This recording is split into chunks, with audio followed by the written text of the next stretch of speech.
Ever wonder what you'd do if you could just live forever? Like, what would fill all that time? It's a question that's fascinated people for centuries. And today's deep dive is going to take us to one of the most mystical places in Chinese mythology. We're going to the peaks of Kunlun Mountain. A place that's not just steeped in mythology, but also seen as this kind of bridge between heaven and earth. Yeah, a source of incredible power, right? We're going to unlock some secrets today. Secrets about西王母. The Western Quenn Mother. Right. And she holds the keys to immortality. But also a wisdom that runs deeper than just, living forever. So much deeper. We're working with an excerpt today from pasted text, and it paints this really vivid picture of西王母. But before we get into all that, can you set the stage for us a bit? Who is she? So西王母, she's not just a mythological figure. Right. She really embodies all these powerful concepts about wisdom, leadership, and that balance between being mortal and divine. Like a deity. Exactly. She's almost like an embodiment of Taoist principles, harmony with nature, the natural order of things. Okay, starting to get the picture. And speaking of pictures, our source describes her home. It's this palace called Yaoqi, and it's perched right on top of Kunlun Mountain. A celestial palace. Can you imagine?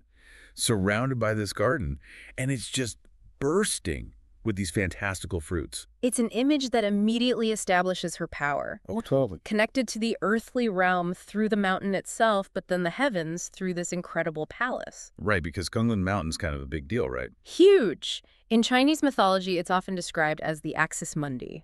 The center of the world. Wow, that's heavy. So putting her palace there, it just elevates her to this incredibly powerful position. Okay, so we've got this powerful figure, this incredible palace, a garden full of fantastical fruit. But there's one fruit in particular that stands out. The legendary peaches of immortality. I was hoping you were going to say that. They take thousands of years to grow. And if you eat one, you get eternal life. That's the story. That's where things get super fascinating to me. Right. Because it's not just about living forever, is it? There's this whole story about the Monkey King. Sun Wukong. Yes. And those peaches. Oh, absolutely. That story gets to the heart of西王母's character. Most people know the Monkey King as this mischievous trickster. Right. A classic trickster figure. But can you fill us in on what happened with him and the peaches? Well, Sun Wukong, he embodies this kind of chaos, this defiance of the rules. Yeah, he's always stirring up trouble. Exactly. And his encounter with the peaches of immortality, it perfectly illustrates西王母's role, not just as the guardian of this immense power, but also, as someone who dispenses justice. So she's not just protecting the peaches, she's maintaining order. Precisely. He tries to steal them, right? He's disrupting the natural order. Well, that's not going to end well. And she could have come down on him hard. Like banish him to some celestial prison or something. Easily.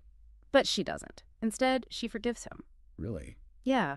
And that act of forgiveness speaks volumes about her. It shows her compassion. She understands his motivations, sees his potential for good, and she chooses a path of balance. Instead of just punishment. Right. I mean, that's a pretty powerful lesson in leadership right there. Seeing the potential for good, even in someone who's breaking the rules. It's a valuable lesson. So our source mentions another pretty important figure, Emperor Mu of Zhou. He was this ruler known for his ambition, always going on expeditions. He really wanted to expand his knowledge and, well, his empire. A powerful figure in his own right. Oh, totally. And he visits西王母, but not to steal the peaches. He goes to her seeking wisdom. It's like this meeting of the minds from totally different worlds. It really is. And this encounter highlights a key theme that runs through a lot of these stories, the pursuit of knowledge and understanding. I mean, that's something I'm all about. I know you are.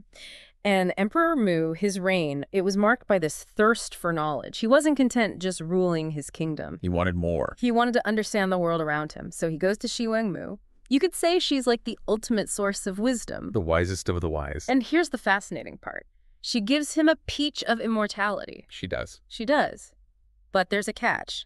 She tells him that true wisdom isn't about just living forever. There's got to be more to it. Exactly. It's about making the most of the life you have, the finite time that you're given. It's not the years, it's the mileage. Exactly. That's such a powerful message, especially today. I mean, everyone's obsessed with youth and living longer. It's true. We're all searching for that magic anti-aging cream or the secret to extending our lifespan. But her message is about quality over quantity. Living a meaningful life. Yes. She's emphasizing that true fulfillment comes from seeking knowledge, understanding, and connecting with the world around you. Being present.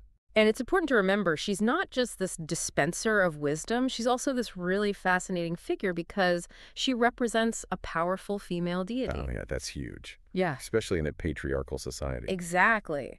Her leadership, her wisdom, her control over these potent symbols of immortality, it challenges all these traditional gender roles. It highlights the potential for female power and authority. It's like she's saying, okay, sure, immortality is great and all, but what are you actually doing with your time? Right. The peaches, in a way, they could be like a metaphor for anything we think will bring us lasting happiness. Anything we chase after. It really makes you think about what your own peaches of immortality are. That career goal, the perfect relationship, whatever it might be for you. Exactly.